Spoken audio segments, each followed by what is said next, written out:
Welcome back to the channel, everyone. If you're new here, we break down the biggest stories shaking up the trucking industry.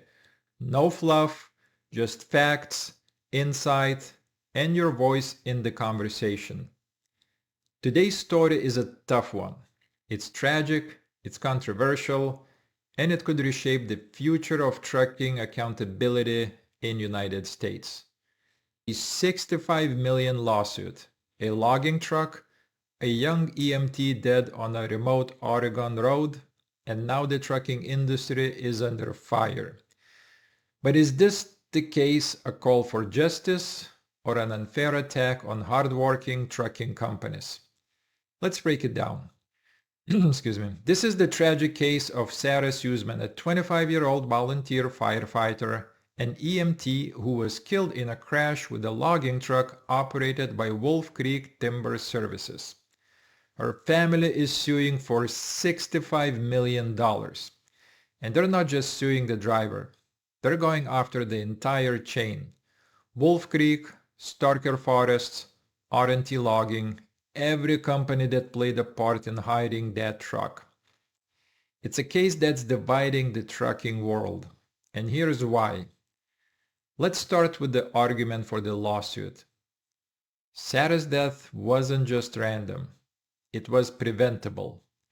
Wolf Creek Timber Services had racked up nearly 200 violations in just a few years.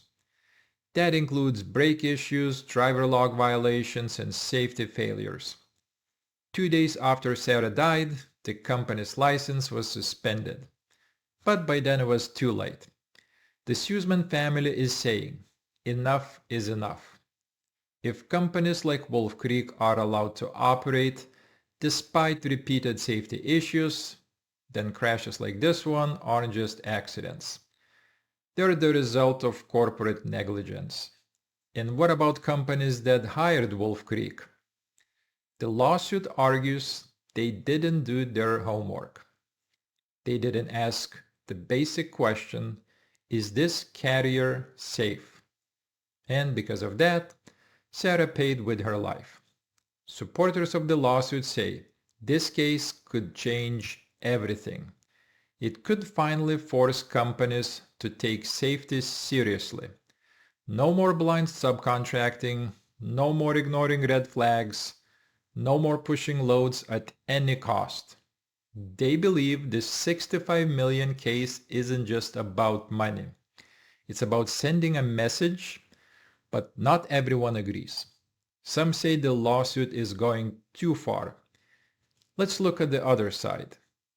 Starker Forests and R&T Logging did not operate the truck. They weren't behind the wheel. They subcontracted the job, something companies do every day across America. And they now supposed to be held legally and financially responsible for someone else's mistake. That's the concern. Because if this lawsuit succeeds, it sets a new precedent, one where everyone who hires a third party might be liable for that third party's safety record.